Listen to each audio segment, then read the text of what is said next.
Okay, forest music. I'm happy to finally be able to talk about this. Let's go maybe to the hypercube and we can set up some like basic parameters of what is forest. So, alright guys, we all have been here before. I just want to go into detail today about forest. So we had dark side, and then we had there was before dark side many people that were influencing this style. So when it started to become dark, there was also some people that didn't make the music more dark, they just made it more trippy, more organic, more bubbly, more real. And basically forest music is like it's we had Goa trance, and then there was some people like Hax Flags, Logic Bomb, Paps, Digital Talk, like in the early 2000s, 99, 2000, 2001, there was some people that came from Goa trance but already had a different perspective. For example, if you listen to Hax Flags, it's very easy to see how it influenced what will become forest afterwards. It's full of weird watery sounds and wood sounds, and it's very organic, very natural, and at the same time very alien, very digital. Then we have people like Logic Bomb, which was more melodic, but definitely more minor melodies, more interesting, more deep. And this would become a very, very big influential for what would be Scandinavian forest music. The melodies from Logic Bomb are everywhere if you hear the Rango tracks and things that came after. So we had all that legacy influence, from Scandinavia mostly was the real forest. So we had Dark Side, and then in Scandinavia we started to get like Hax Flags, Logic Bomb, Coxbox. So something happened there that the music started to sound different. But as well you had people like Paps in France and Digital Talk and Droid Sect, which we can already see that they start to define the first elements of what is forest. First of all, okay, now we go to the hypercube now.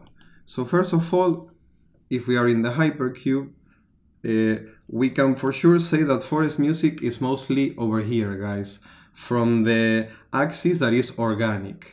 And most of the time we can say, and this I would say is very true for forest music doesn't go so quickly. Most of the time it's between 148, so like it will be somewhere here, to let's say maximum 154. So most of the time forest is over this vertical axis but not climbing too much.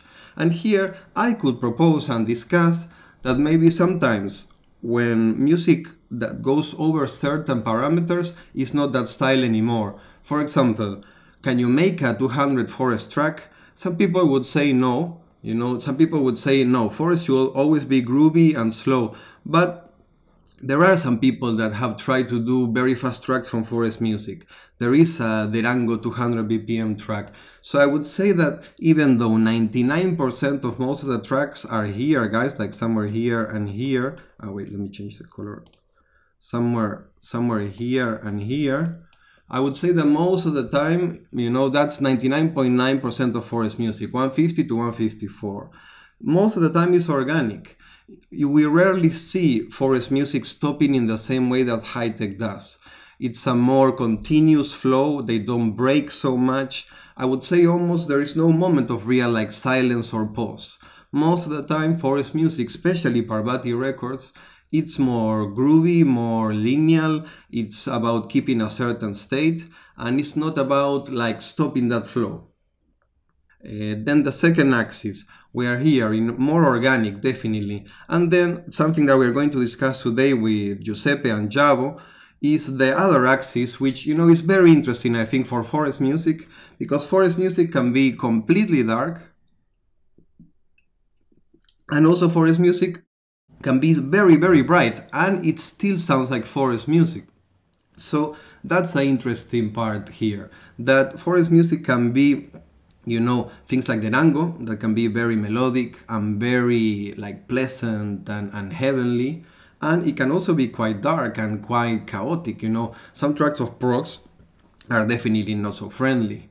But let's say that today for Parvati, we are definitely more like around here in the organic and glitchy. And let's say that Parvati is not trying to be so dark and evil. Most of the time I would say Parvati is driving energetic music, so we could put it somewhere here as well. I like that I can finally draw positions in the 3D hypercube.